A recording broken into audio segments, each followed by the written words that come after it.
commence par choisir un joli tissu. On aura besoin d'1 mètre pour une version assez longue au niveau de la cheville sur la laise.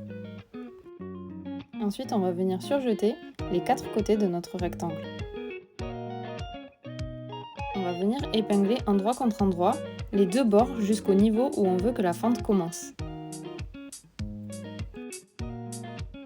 On réalise une couture droite à 1 cm jusqu'au niveau de la fente en faisant un point avant-arrière pour bloquer la couture.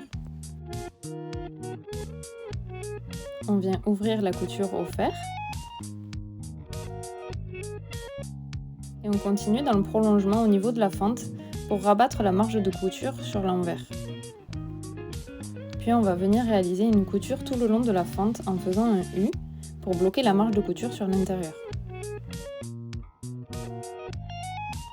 Vous pouvez réaliser une couture au point droit à 0,7 mm ou 1 cm si vous préférez, pour encore mieux plaquer la marge de couture. Une fois arrivé en haut de la fente, on va réaliser notre U en laissant l'aiguille plantée dans le tissu, on lève notre pied de biche et on tourne notre tissu à 90 degrés. On fait quelques points pour arriver de l'autre côté de la fente. De nouveau, on laisse l'aiguille plantée, on relève le pied de biche et on retourne à 90 degrés. Puis on réalise notre couture droite à 0,7 ou à 1 cm comme de l'autre côté jusqu'au bas de la jupe.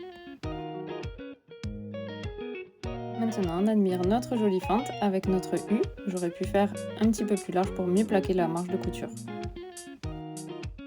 Maintenant, on va réaliser notre ceinture. On va d'abord réaliser un premier repli à 1 cm et on va marquer au fer.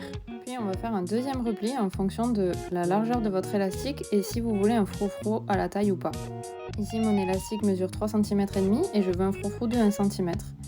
J'ai donc fait un repli de 5,5 cm et demi et je vais venir coudre à 0,5 cm tout le long en pensant à laisser une ouverture pour glisser l'élastique.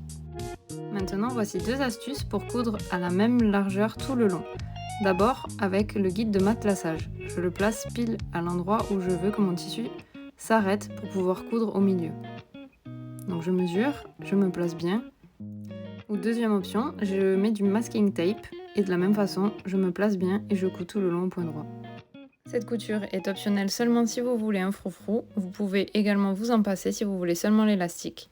Maintenant, on coupe une largeur d'élastique de la largeur de notre taille. On met une épingle à nourrice au bout et on l'enfile tout le long de la ceinture.